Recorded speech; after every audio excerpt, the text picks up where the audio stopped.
সূরা তাওবাতে পড়েছি, ইয়া আইয়ুহাল্লাযীনা আমানু লা তাত্তাখিযু আবাকুম ওয়া আবনাকুম আউলিয়া ইন ইস্তাহাব্বুল কুফরা আলাল ঈমান ওয়া মান ইয়াতাওয়াল্লাহুম মিনকুম ফাউলাইকা হুমুজ যালিমুন।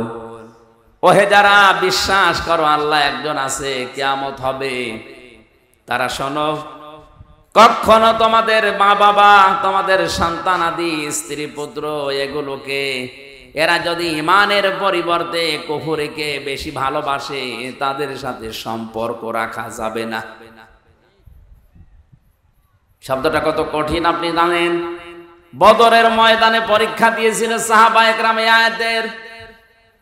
হযরতে সিদ্দিকে আকবর রাদিয়াল্লাহু তাআলা আনহুর সন্তান আব্দুল্লাহ যুদ্ধের পরে এসে বলছে, বাবা আমি কিন্তু জিহাদের ময়দানে বদরে তোমারে পেয়েছিলাম, কিন্তু তুমি আমার বাবা, এজন্য আমি কিছু বলি নাই। হযরতে আবু বকর সিদ্দিক ওই সময় বলেছিলেন, সন্তান তুমি আমার যুদ্ধের ময়দানে পাবার পরও সুযোগ পেয়েও কিছু বলো নাই বাবা মনে করি। আল্লাহর কসম করে বলছে, আমি যদি তোমারে একবার দেখতে পেতাম আর আমি যদি সুযোগ পেতাম, কসম হয় আল্লাহর, তুমি আমার সন্তান, এটা আমার মনে থাকতো না। কারণ আমি কোরআনে কারিমের আয়াত পড়েছি, ইনস্তাহাব্বুল কুফরা আলাল ঈমান, যে সন্তানাদি, যে স্ত্রী, যে ভাই ভগ্গর, যে মা বাবা, এরা যদি আল্লাহ রাসূলের পরিবর্তে, ঈমানের পরিবর্তে কুফরিকে বেশি ভালোবাসে, তাদের সাথে সম্পর্ক রাখা যাবে না। তারা এই আয়াতটা বাস্তব জীবনে মিলিয়েছিল। আমরা অনেকে মিলাতে পারি না। কোরআনে কারিমের আয়াতগুলো বিশেষ করে মধ্যপ্রাচ্যে যারা আছে মুসলমানেরা, আর আমরা এই বাংলাদেশ, ভারত, পাকিস্তানে যারা আছি, তারা কিন্তু কোরআনের আয়াত একই আছে, বাস্তব প্রেক্ষাটা মিলাতে গিয়ে আমরা আলাদা করে ফেলি। আমি রিমান্ডে থাকাকালীন এক হিন্দু অফিসার, ওর অনেকগুলো আয়াত দেখলাম মুখস্থ আছে। আমারে বলছো, হুজুর একটা কথা বলি, আপনি তো মাওলানা মানুষ, আপনি তো বিভিন্ন জায়গায় ওয়াজ করেন। আমি সরকারি কাজে 2 বছর ইয়ামেনে ছিলাম, ওমান। ওখানে থাকাকালীন আমি দেখেছি ওনাদের কোরআনে কারিম হাদিস মেনে নেওয়ার, আমাদের কোরআনে কারিম হাদিস মানা, এই 3টা দেশে এক না। মানে আপনি তো হিন্দু, অন্য জাতির লোক, কিভাবে কি বোঝেন? আমি যে দোকানে খাবার খেতাম, দোকানের মালিক বসে আছে, টাকা নিচ্ছে ক্যাশ, আর যেখানে খাবার দেয় হোটেলের বয় বলা হয়, ওটা ওই মালিকের নিজের আপন ছোট ছেলে। মানুষকে রুটি দেয়, পানি দেয়, এগুলো সব টেনে দেয় তরকারি।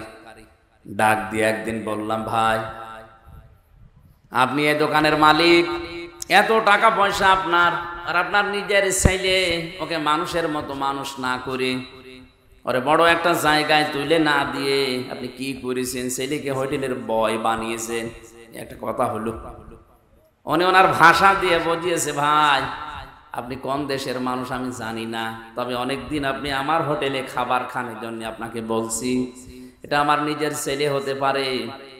কোরআনে কারিম এবং নবীর হাদিস আমার সামনে আছে, ইয়া আইয়ুহাল্লাযীনা আমানু ইন্না মিন আযওয়াজিকুম ওয়া আওলাদিকুম আদুওয়াল লাকুম ফাহযারুহুম ইলা আখির আয়াত। ওই হিন্দু অফিসার আমাকে বলছিল, হুজুর এ দোকানের মালিক আমাকে কোরআনে কারিমের সূরা তাগাবনের এই 14 নাম্বার 15 নাম্বার আয়াত আমাকে শোনালো। আমারও কোরআনের অনেক আয়াত মুখস্থ আছে, আমি বাংলা সহ মুখস্থ করেছি। আমাকে মনে বোঝাতে চেয়েছে যে আল্লাহ পাক জানিয়েছেন, ইমানদারেরা তোমাদের স্ত্রী সন্তান কখনো কখনো তোমাদের শত্রু হয়ে দেখা দেবে, সুতরাং তাদের থেকে সতর্ক থাকবা।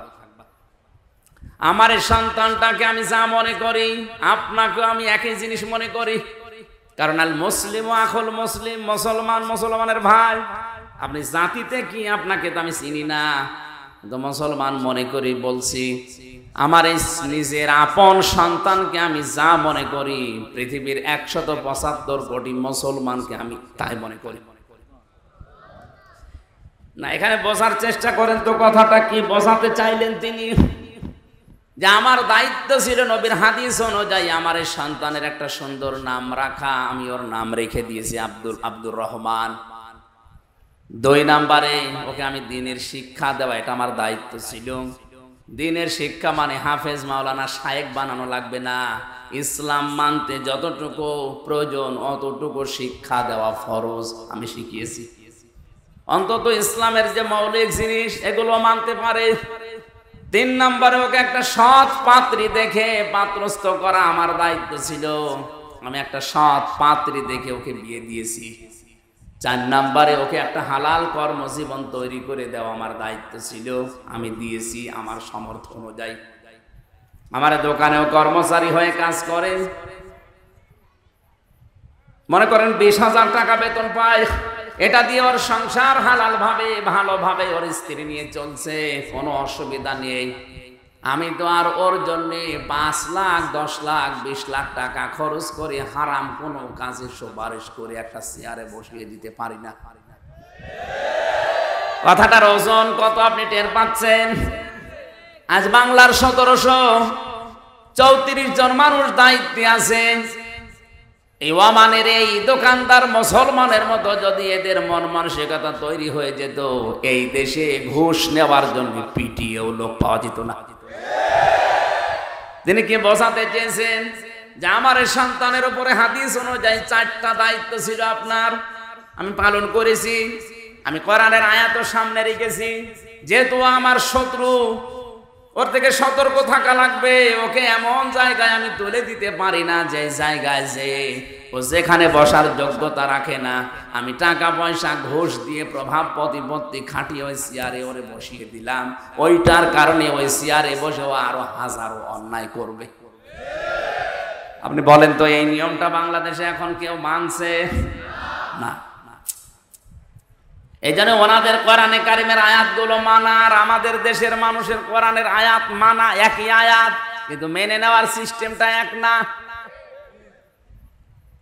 আজ আমরা এই মন মানসিকতা নিয়ে যদি তৈরি হতে পারতাম যে ঈমান এবং আল্লাহর পরিবর্তে যারা কুফরকে, শিরককে, বেদাতকে বেশি ভালো মনে করে, ও আমার সন্তান হলো আমার শত্রু, ও আমার স্ত্রী হলো আমার শত্রু, ওর থেকে আমার সতর্ক থাকা লাগবে। হ্যাঁ, ওর প্রতি আমার যে দায়িত্বগুলো আছে জায়েজ পর্যায়ে আমি জীবন থাকতে পালন করে যাব।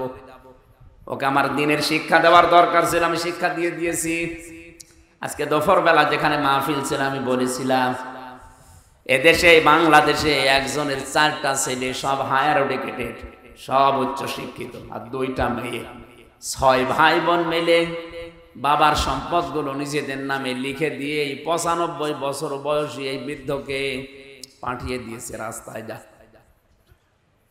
অনেকে শোনার পরে একটু আফসোস করলো, দেখলাম বলছে নাউজুবিল্লাহ। কেন আপনি নাউজুবিল্লাহ বলবেন?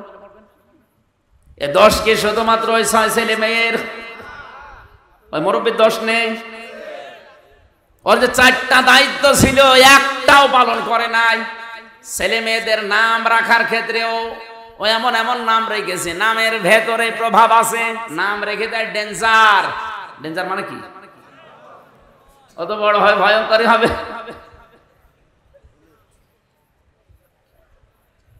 নাম রেখে দিয়েছে বুলেট, অত যারে তারে মারবে। নামের একটা প্রভাব আছে। তা আমি একটা সুন্দর নাম আমার দায়িত্ব ছিল বাবা হিসাবে, মা হিসাবে আমি রেখে দিয়েছি। ওকে দ্বীনের শিক্ষা দেওয়ার দরকার, আমি দিয়েছি। ওই বাবাটাকে এমনি আজ 95 বছর বয়সে রাস্তায় ছেড়ে দেয়নি। অত কিছুদিন পরে রাস্তায় মরে যাবে, কুকুরে শ্রীগালে টেনে পড়ে থাকবে, টেনে টেনে খাবে। আমার তো ঘটনা দেখার পরে ফেসবুকে এতই মনে হচ্ছে যে বাংলাদেশে আজ অনেকের কপালে এটা অপেক্ষা করছে। এ লোকটা তার 6টা ছেলে মেয়েকে অনার্স মাস্টার্স করিয়েছে, কিন্তু বাবা কি, আল্লাহর পরে বাবার স্থান এটা এই সন্তানেরা জানে না। এমন শিক্ষা ব্যবস্থায় শিক্ষিত করেছে, যদি ওরে আপনি প্রথমে 3 বছর কোরআন শেখাতেন এই 6টা ছেলে মেয়েকে, দুনিয়া একদিকে চলে গেলে ওই 95 বছর বয়সী বৃদ্ধ বাবাকে রাস্তায় ছেড়ে দিত না। আমাদের শিক্ষা ব্যবস্থা যেহেতু সিস্টেমগুলো এখন অনেকাংশে নেই, আমরা নিজেরা মুসলিম হিসাবে সচেতন হয়ে, আমি গ্যারান্টি দিচ্ছি আপনাকে কোরআন সামনে নিয়ে ছেলে মেয়ে হোক 3টা বছর তাকে কোরআনে কারিমের শিক্ষাটায় রাখে, এরপরে তাকে ডাক্তার ইঞ্জিনিয়ার বৈজ্ঞানিক যাই বানাবেন বানান, ও যত বড় হবে কোনো দিন ও এইটা ভুলবে না যে আপনি কিন্তু আল্লাহর পরে আপনার স্থান। এখনো পর্যন্ত যদি ওই মুরব্বীর মতো রাস্তায় শেষ বয়সে আসতে না চান, ডেনে পড়ে মরে কুকুরের খাবার হতে না চান, ছেলে মেয়েদেরকে এখনো 3 বছর কোরআনে কারিমের শিক্ষায় অভ্যস্ত করেন। দোকানদার ওনাকে বলছে, ভাই আমি 3 বছর আমার কোরআনে কারিম শিক্ষার যে ব্যবস্থা আমাদের শিক্ষা ব্যবস্থায় ছিল, আমার সন্তানকে আমি শিখিয়েছি, ও ইসলামের মৌলিক বিষয়গুলো এখন জানে যে 5 ওয়াক্ত নামাজ পড়া লাগে, রোজা রাখার আগে রমজানে সম্পদ এই পরিমাণ থাকলে যাকাত দেওয়া লাগে, এই পরিমাণ সম্পদ থাকলে হজ করা লাগে, আল্লাহর পরে মার বাবার স্থান, এই মৌলিক বিষয়গুলো ওর জানা আছে, আমি ওকে জানিয়ে দিয়েছি। 3 নম্বরে ওকে একটা সৎ পাত্রী দেখে আমি পাত্রস্থ করেছি, বিয়ে দেওয়ার সময় আমি ওর শ্বশুরের কাছ থেকে যৌতুক নেইনি। যে সমস্ত বাবা আর মারা ছেলে মেয়েকে বিয়ে দেওয়ার সময় যৌতুক নেন, আপনি ছেলেকে মেয়ের বাবার কাছে বিক্রি করে দিয়েছেন। আপনি হয়তো টের পাচ্ছেন না গোপনে কি হয়। যৌতুক নিয়ে যারা বিয়ে করে ওরা সারা জীবন ওই স্ত্রী লোকের কাছে গোলামের মতো থাকে, কিছু হলেই কিন্তু রাতে খোঁটা দেবে। এই কথা বলছেন না কেন? আপনি তো ছেলে বিয়ে দেননি, ছেলেকে আপনি বিক্রি করে দিয়েছেন। আমার ছেলেকে আমি ওই করি নাই, আমার ছেলেকে আমি একটা সৎ পাত্রী দেখে যৌতুক নেইনি, বিয়ে দিয়ে এনেছি, আর আমাদের দেশে যৌতুক নেইও। 4 নম্বরে ওকে আমি একটা হালাল কর্মজীবন আমার সামর্থ্য অনুযায়ী তৈরি করে দিয়েছি। আজ বাংলার প্রতিটি বাবা, প্রতিটি দায়িত্বশীল যদি এই মনে করে কোরআনের এই আয়াতটা, সূরা তাগাবুনের এই আয়াতটা মেনে নিত, বাংলাদেশে আল্লাহর কসম ঘুষ চলতো না। প্রত্যেকটি মানুষের ভেতরে এই সেন্স থাকতো যে কার জন্য আমি করব, আমার ছেলের জন্য, আমার গ্রামের ছেলের জন্য, কুষ্টিয়ার জেলার ছেলের জন্য, রাজশাহীর ছেলেও তা, কুষ্টিয়ার ছেলেও তা, আমার নিজের আপন ছেলেও তা, সবই আমার কাছে সমান। শত্রু হলে আমার নিজের ছেলেও শত্রু হতে পারে, শত্রু হলেও কুষ্টিয়ার ওই ছেলেও শত্রু হতে পারে। কথা বলেন না কেন? আল্লাহ আমাদেরকে কোরআনের আয়াতটা এইভাবে অনুধাবন করে মানার তৌফিক দান, বলেন আমিন। হযরত ইব্রাহিম নবী আলাইহিস সালাম যেভাবে আত্মসমর্পণ করেছিলেন, সত্যি সত্যি যদি ওভাবে আল্লাহর 500 বিধান আছে কোরআনে, জানার পরে আপনি মাথা নত করে দেন, স্যালেন্ডার করেন, এই 2টা শর্ত মানবেন। কখন? মিন ক্বাবলি আইয়াতিয়াকুমুল আযাবু সুম্মা লা তুনসারুন। আল্লাহ পাক বলেন ওই আযাব আসার পূর্বে তোমার এই 2টা শর্ত মানা লাগবে, যখন তোমাদেরকে আর সাহায্য করা হবে না। রাজশাহীবাসী মন খুলে বলেন, আমাদেরকে সাহায্য করা হবে না কখন? মরণের সময়। কখন? বলেন বলেন। আর মরণ তো আসবে 71 সালে। কখন? 41। এখন বসে আসি, দাঁড়াতেও না পারি। কথা বলেন না কেন? সুতরাং আমাকে শর্ত মেনে নেওয়া লাগবে 2টা, সময় মেনটেন করা লাগবে 1টা। শর্ত তো আমরা কম বেশি জানলাম, অনেকে মেনে নেওয়ার সিদ্ধান্ত হয়তো নিয়েছেন যে আল্লাহর দিকে আমি আজকে ফিরে আসব, আল্লাহর বিধানের সামনে আমি আত্মসমর্পণ করব, এতে যদি অনেক কিছু ছেড়ে দেওয়া লাগে আমি রাজি আছি। ইব্রাহিম নবী ছাড় দিয়েছিলেন না? তার বাবাকে ছেড়ে দিয়েছেন।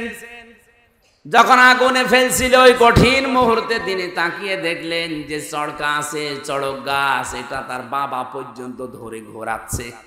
তিনি কেঁদে ফেললেন, ডাক দিয়ে বলে, রব্বুল আলামিন, দুনিয়ায় বিপদে পড়লে মানুষ বাবা আসে সাহায্য করার জন্য, আর আমি আজকে দেখতে পেলাম আমার বাবা নিজে আমাকে আগুনে ফেলার জন্য নিজে চড়ক গাছ ধরে ঘোরাচ্ছে।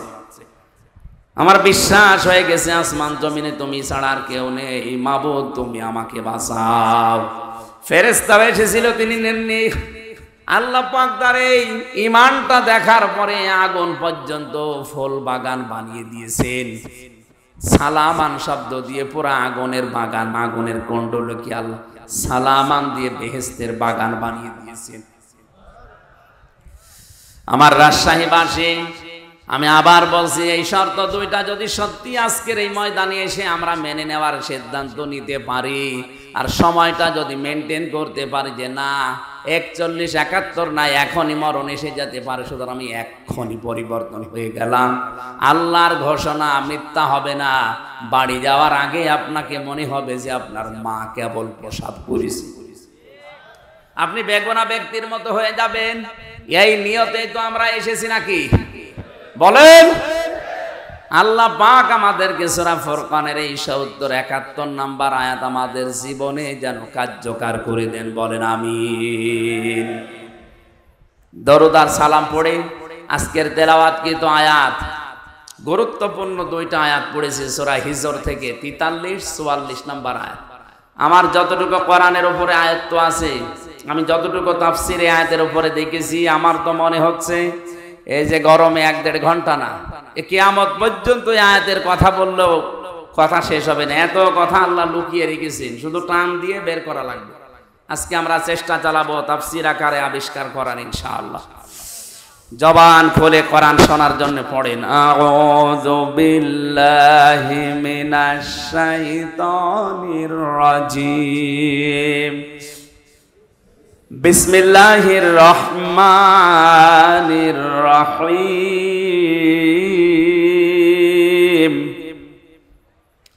ওয়া ইন্না জাহান্নামা লামাউইদুহুম আজমাইন,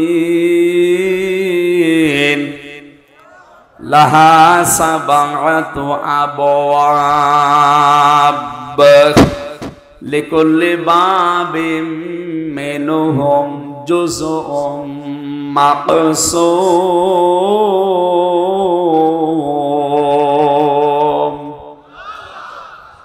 সাদাকাল্লাহুল আযীম।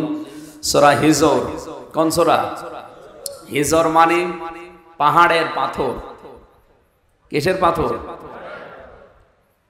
পাহাড়ের পাথর নামে আল্লাহ সূরাটা নাযিল করলেন। 99টা আয়াত দিয়েছেন।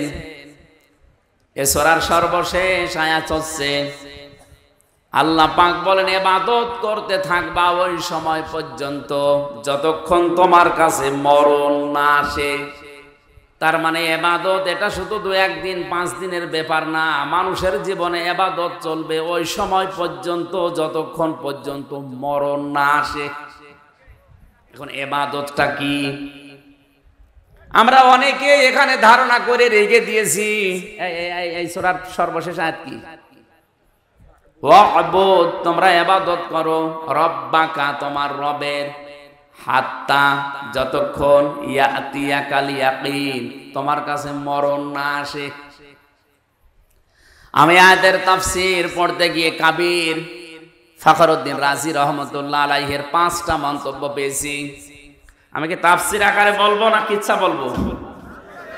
তাফসীরুল কোরআন মাহফিল আপনি লিখে দিয়েছি, এই জন্য আমি ওইদিকে যাচ্ছি। যেহেতু ধারণাটা পাল্টাতে হবে ইবাদতের। মানুষ মনেই করে ইবাদত মানে মসজিদে যতক্ষণ নামাজ পড়ি ওইটা ইবাদত, রমজান আসলে যতক্ষণ 11-12 ঘন্টা রোজা রাখি ওইটা ইবাদত, যে 4-5 দিন সময় লাগে ওইটা ইবাদত, যাকাত শুধু বছরে একবার যে কয় মিনিট দিয়েছি ওইটা ইবাদত। কে বলেছে আপনাকে? আল্লাহ পাক বলেন মরণ যতদিন না আসে ততদিন পর্যন্ত ইবাদত করবা তোমার রবের। তার মানে শব্দ থেকে বোঝা যায় ইবাদত শুধু মসজিদের এই 5 মিনিট 7 মিনিট 10 মিনিট না, রমজানের 11-12 ঘন্টা না, অবশ্যই ইবাদত করা লাগবে আজরাইল আসার আগ পর্যন্ত। এই হিসাবে আমি যে খাবার খাই এটাও ইবাদত। কথা বলেন না কেন?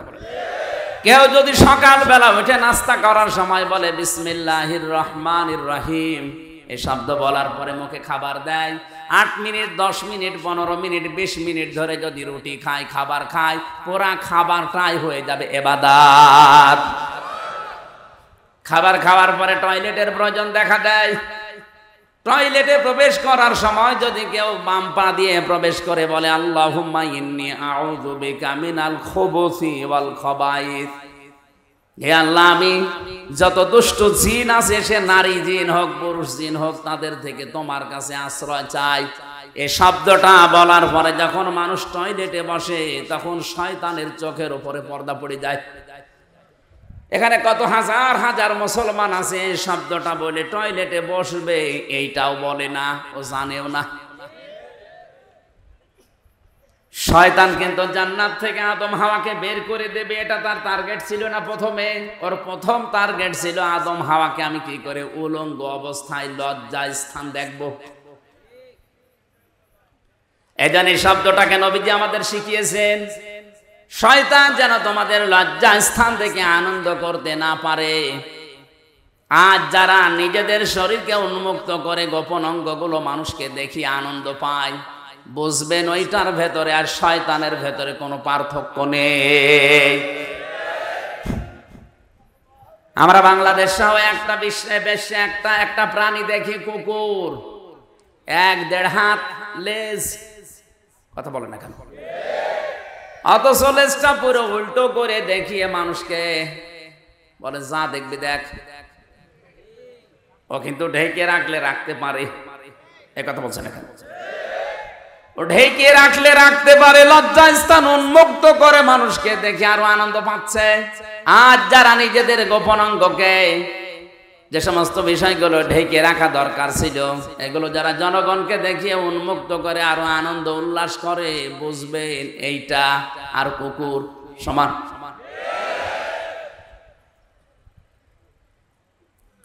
শয়তান সবচাইতে বেশি খুশি হয় যৌনতা ছড়াতে পারলে। ও যখন দেখে মানুষ উলঙ্গ অর্ধ উলঙ্গ হয়ে রাস্তাঘাটে আসে, শয়তান তখন তাকে জাল হিসাবে ব্যবহার করে। তাহলে যে সমস্ত মহিলারা বেপরদায় রাস্তায় আসে, বুঝবেন ওটা মহিলা না, ওইটা শয়তানের জাল। এর রাজশাহী নেই।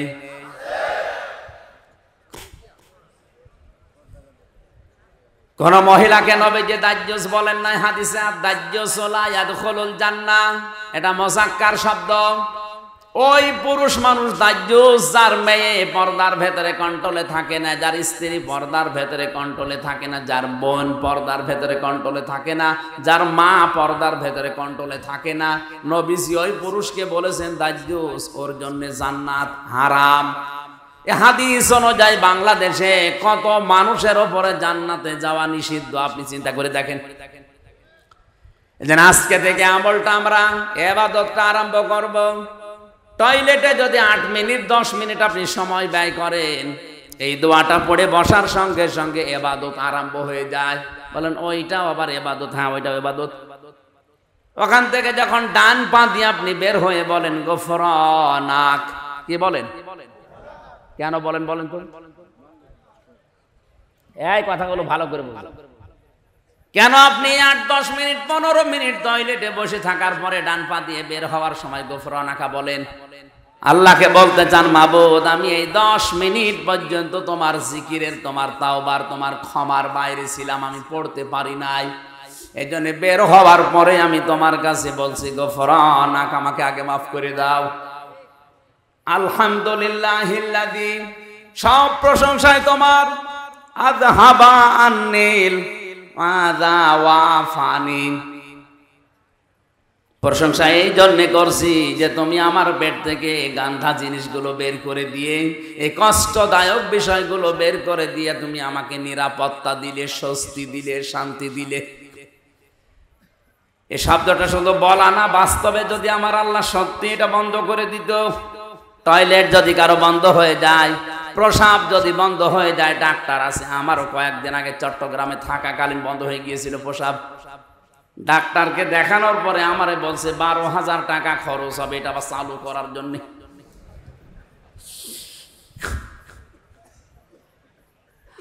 আল্লাহ পাক যদি আপনার বন্ধ করে দিত, শরীরের কত জার্মগুলো আল্লাহ পায়খানা প্রসাবের মাধ্যমে দিনে আল্লাহ বের করে দিচ্ছে। এই জন্য তো আপনি শুকরিয়া আদায় করলেন। এই যে যতক্ষণ থাকলেন পুরো 8-10 মিনিট আপনার ইবাদত হিসাবে গণ্য হয়ে গেছে। বলেন সুবহানাল্লাহ। এবার আমার আসল কথা, এই খারাপ খেয়াল করে, এই যে 7-8 মিনিট আমি যাই বললাম টয়লেট নিয়ে যাওয়া আসা ইবাদতটা নিয়ে অনেকেই কিন্তু আনন্দে আছে যে না অসুবিধা নেই, এ তো ভালো কথাই বলছে। আরে ভাই 8-10 মিনিট টয়লেটে থাকা যদি ইবাদত হয়, বিশ্বনবী যে 10 বছর কোরআন দিয়ে রাষ্ট্র চালালেন, এটা ইবাদত না? এটা শুনলে আপনার গায়ে জ্বালা করে। তাহলে আমি কি খালি টয়লেটের ওয়াজ করব? টয়লেটের আদব কায়দা এই কথাগুলো শুনলে খুব ভালো লাগে না? সম্মানিত মা বোনেরা যারা বসে আছেন, কারা জানি না বিভিন্ন মহিলা প্যান্ডেলে, আর এটা তো মহিলা প্যান্ডেলে 10,000 20,000 মহিলা না, তামাম পৃথিবী এখন লাইভ চলছে, এটা লক্ষ লক্ষ মহিলারা এখন এর সামনে বসে আছে। এখানে যদি 50,000 মানুষ থাকে, একটা বুড়ো মানুষ হাত তুলিস, ও আজ বাদে কাল কবরে যাওয়ার কথা। ও বললেই কি আর না বললেই কি, এতগুলো মানুষ আমরা কেউ যেই বলেছে আল্লাহর দিকে সাক্ষী রেখে বলেন, কেউ আর হাত তুলতে সাহস পাচ্ছে না। তার মানে জান্নাতে যাওয়া মহিলা এখন কম না বেশি? ওই একটার বউ শুধু যাবে। আলহামদুলিল্লাহ, যাক, বুড়ো মানুষ হলো ভালো। আপনার বউর জন্য আমরা দোয়া করব।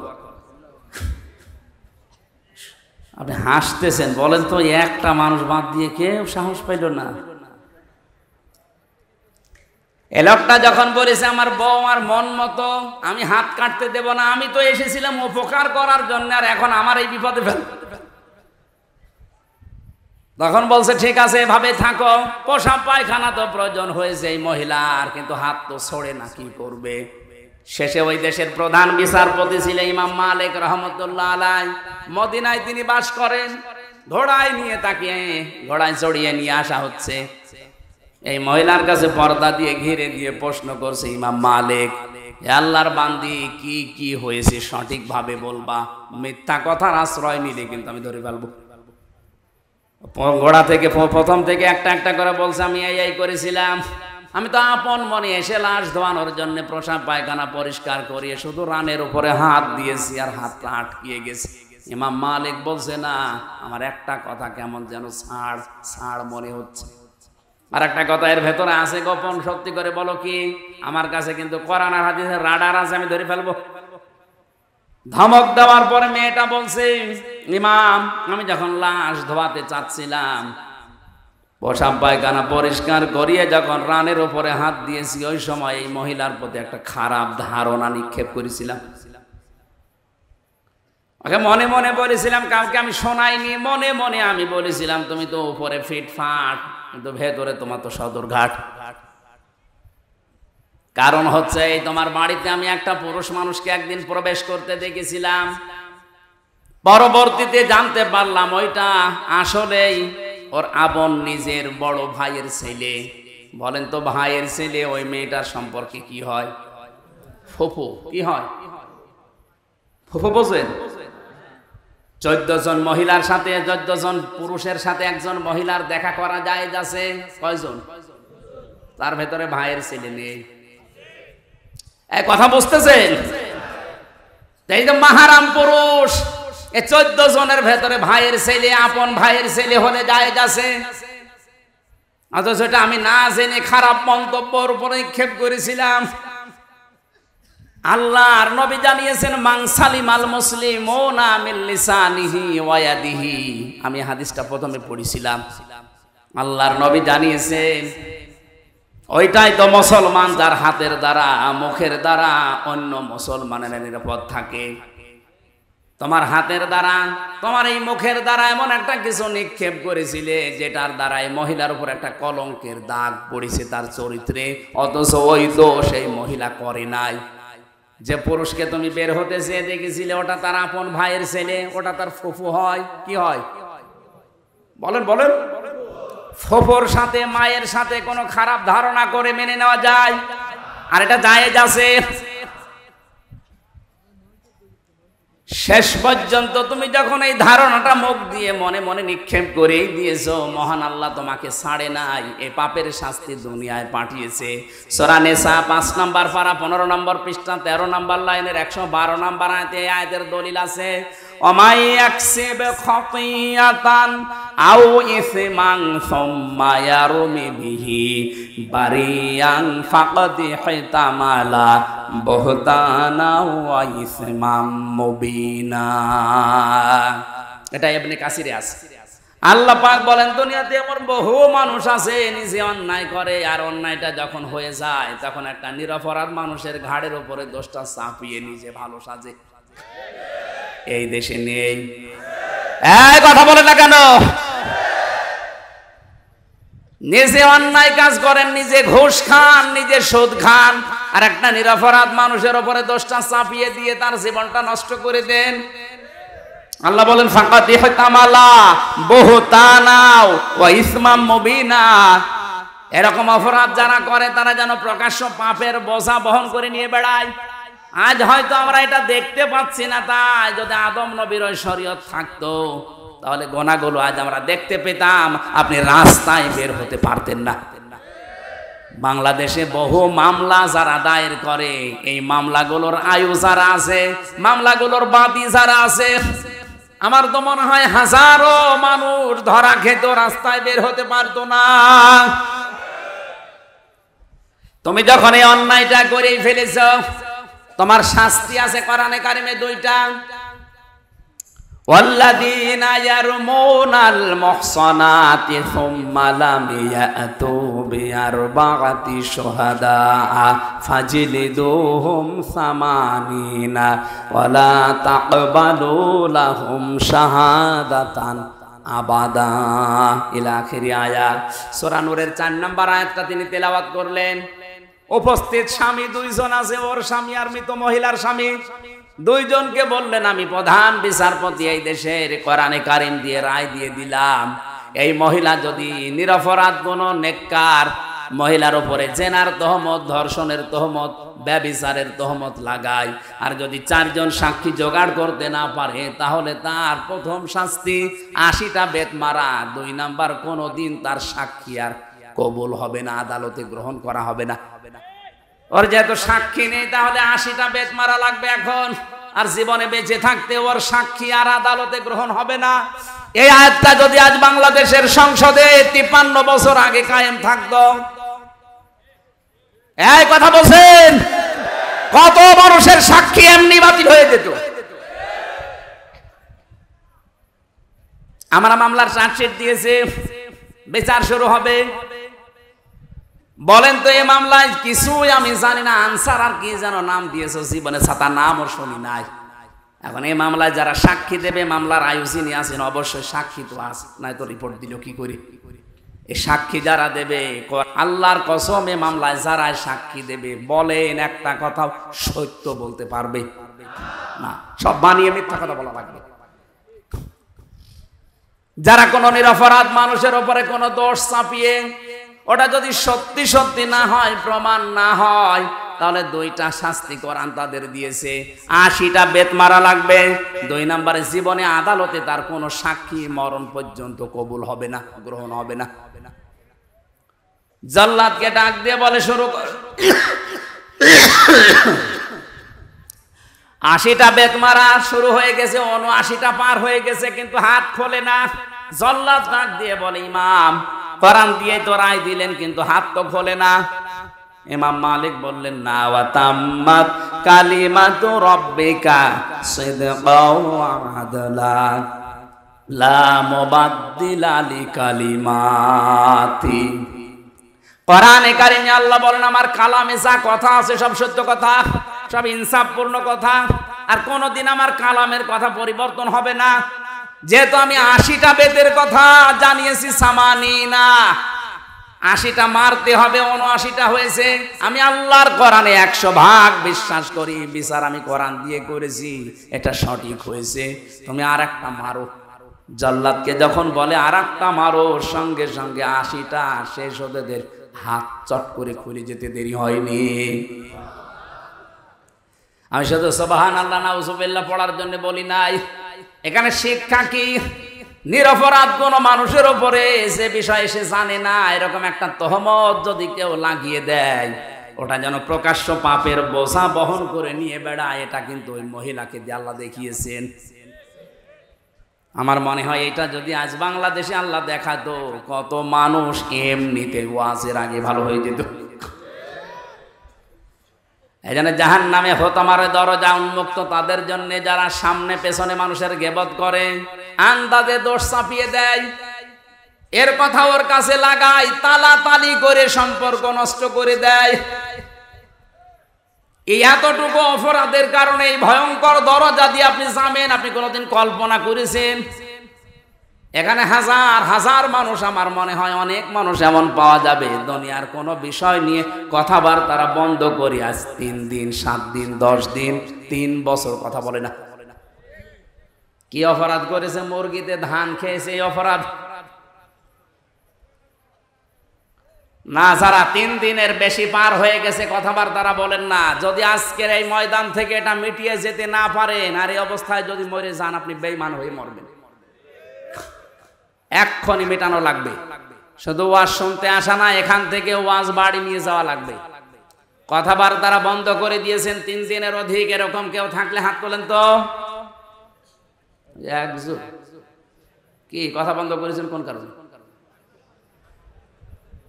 না, আখেরাতের কোন বিষয় আল্লাহর সাথে রিলেটেড, ইসলামের সাথে, ওইটা হলে বাদ আলাদা। দুনিয়ার কোন বিষয়ের সাথে সম্পর্কিত কোন বিষয় নিয়ে যদি কথাবার্তা কেউ বন্ধ করে অবস্থায় মারা যান, আপনি কিন্তু 3 দিন পার হয়ে গেলে যদি মিটিয়ে ফেলতে না পারেন, আল্লাহর কসম আপনি বেঈমান হয়ে মরবেন, ঈমান পাবেন না। আপনার নামাজ, রোজা, দাড়ি, টুপি, পাগড়ি সব মাঠে মারা যাবে। আর এটা বেশিরভাগ হয় এই তালাতালি করার কারণে। সুতরাং এই গোনা থেকে আমরা যেন আজকেই মুক্ত হয়ে যেতে পারি।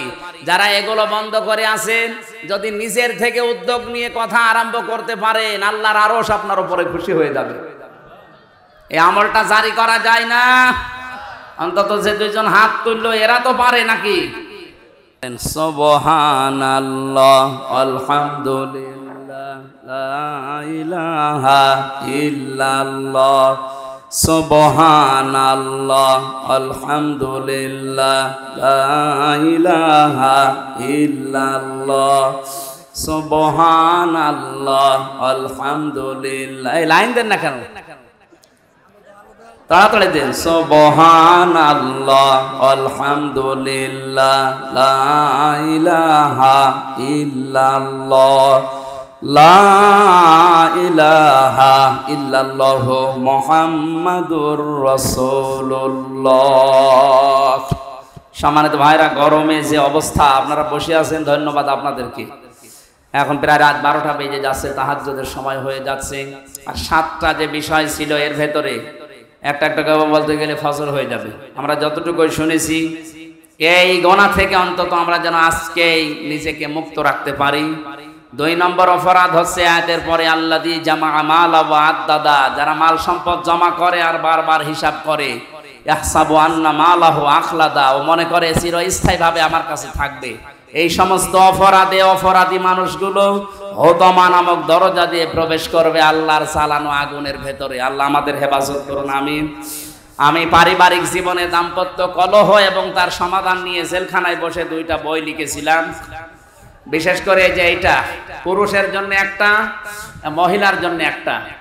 পরিবারে কেন অশান্তি হয় এবং এটা মিটানোর 17টা পদ্ধতি আছে। এটা অ্যাপ্লাই করবেন আপনার মেয়েকে, আপনার বউকে, আপনার বোনকে, মাকে দিয়ে। এটা অবশ্যই নিয়ে যাবেন গাড়িতে বা স্টেজে আছে, এটা মোনাজাতের পরে নিয়ে ওদেরকে উপহার দেবেন, আমিন। আজকে কালকে আসর থেকে মাগরিব পর্যন্ত 7 প্রকার মানুষকে আল্লাহ ঘৃণা করেন, 27 প্রকার মানুষকে ঘৃণা করেন। আমি সামারাইজ করে 7 প্রকার বানিয়েছি কোরআন দিয়ে। এটা কালকে রাজশাহী বাগমারাতে বলা হবে। কোন জায়গায় জানো? বানিয়া নরদাস, ওখানে আসর থেকে মাগরিব পর্যন্ত আগামীকাল এই 27 প্রকার মানুষের ভেতরে 7 প্রকারের কথা বলবো। আল্লাহ যাদেরকে ঘৃণা করেন ওই জায়গায় কথা হবে ইনশাল্লাহ। আগামীতে নভেম্বর, ডিসেম্বর বা জানুয়ারি, ফেব্রুয়ারিতে এখানে ওই যে কামিল মাদ্রাসা আছে না, ওই জায়গায় ফেব্রুয়ারিতে একটা ডেটের কথা চলছে। আর এই যে আমার মহাসিন ভাই নাকি আবু বকর, কি জানো না, আবু বকর মৃধা ভাইয়ের একটা দাওয়াত নেওয়ার কথা চলছে, ওনারটা হয়তো এই তাহেরপুর পৌরসভার পাশে কোথায় যেন। আমরা আলাদা আলাদা সাবজেক্টের উপরে কথা বলবো ইনশাল্লাহ, সামনে আসবো, আমরা হেদায়েতমূলক কথা বলার চেষ্টা চালাবো। আমরা ডেট আছে কিন্তু যেখানে সেখানে তো দেওয়া। জাকির ইসলাম ভাই, শান্ত ভাই আমার নগদ 5,000 টাকায় মাহফিলে দিয়েছেন, আল্লাহ যেন কবুল করেন। জাকির ভাইকে আমি অনেক দিন থেকে, প্রায় সেই 14-15 সাল থেকে পরিচয় আমার সাথে, আল্লাহ তাকে ইসলামের জন্য কবুল করুন, আল্লাহুম্মা আমিন। রব্বানা যালামনা আনফুসানা ওয়া ইল্লাম তাগফির লানা ওয়া তারহামনা লানাকুনান্না মিনাল খাসিরিন। এই মোনাজাতটা বসে করেন, বসেন বসেন। মোনাজাতের পরে, গরম তো আমি জানছি, বসেন বসেন, কষ্ট হচ্ছে আমি জানছি। মোনাজাতের পরে বইটা নিয়ে আপনার স্ত্রীকে আর স্ত্রীর আর স্বামীকে দেবেন। আমাদের প্রধান অতিথি এমপি সাহেব দোয়া চেয়েছেন, আমরা মোনাজাত করছি, বসেন ভাই বসেন। রব্বানা লা তুযিগ কুলুবানা বা'দা ইয হাদাইতানা ওয়া হাব লানা মিন লাদুনকা রাহমাতান ইন্নাকা আনতাল ওয়াহ্হাব। রব্বুল আলামিন রাজশাহী জেলার বাগমারা থানার অন্তর্গত মাঝগ্রাম, দক্ষিণ মাঝগ্রাম এলাকাবাসী কর্তৃক আয়োজিত তাফসিরুল কোরআন মাহফিলে হাজার হাজার বান্দা বান্দি একত্রিত হয়ে আমরা চাতক পাখির মতো তোমার কোরআনে কারিম থেকে কথা শুনছিলাম। যতটুকুই শুনেছি আমাদের প্র্যাকটিক্যাল লাইফে আমল করার তৌফিক দাও। সওয়াবগুলো নবীজির রওজায় পৌঁছিয়ে দাও। দুনিয়ার মাটির নিচে যারা ঘুমিয়ে আছে এদেরকে ক্ষমা করে দাও। মাহফিলের সম্মানিত সভাপতি বিশিষ্ট আলেমে দ্বীন তোমার বান্দা মাওলানা মোসাম্মেল হককে কবুল করো। প্রধান অতিথি জনাব আবুল কালাম আজাদ সাহেবকে মঞ্জুর করে নাও। জনগণের যে বিশাল দায়িত্ব তার মাথার উপরে, 3.5 থেকে 4 লাখ মানুষের মাথার উপরে দায়িত্ব তার। এই মানুষগুলোর দায়িত্ব অমরের মতো পালন করার তৌফিক দাও। এত ধোলা উঠছে মানুষের। আল্লাহ তাআলা ডাক্তার আব্দুল বারী যে খেদমতে আছে জনগণের ক্লিনিকের মাধ্যমে, এটা তার ইবাদত হিসাবে মঞ্জুর করে নাও। আমার জাকিরুল ইসলাম শান্ত ভাই সহ, জানা ওয়াহিদুল ইসলাম সহ নাম না জানা যত মানুষ এখানে আমিন আমিন করছে, আমাদেরকে খালি হাতে ফেরত না দিয়ে হাতটা ভরে দাও। সম্মানিত মা বোনদেরকে তুমি ফাতিমার মতো, আয়েশার মতো বানাও। এ মাহফিল তাদের মাধ্যমে এসেছি, হাফেজ আব্দুর রশিদ সহ, আফতা মাহমুদ সহ নাম না জানা যত আলেম এখানে বসে আছে, আলেমদেরকে আলেম হিসাবে তুমি কবুল করো। আগামীতে এই মাহফিলটা কোরআনের জন্য বিশাল আকারে মঞ্জুর করে নাও। কখনকার মরণ আসে আমরা জানি না, একবার হলেও যেন তোমার এই কালামটা পড়তে পারি, লা ইলাহা ইল্লাল্লাহু মুহাম্মাদুর রাসূলুল্লাহ। হ্যাঁ, এই যে বইটা স্টেজে পাওয়া যাচ্ছে, এখান থেকে নিয়ে আপনার স্ত্রীকে আর স্ত্রীরা আপনার স্বামীকে, আপনার ভাইকে উপহার দেবেন। পারিবারিক জীবনে পরকীয়া প্রেম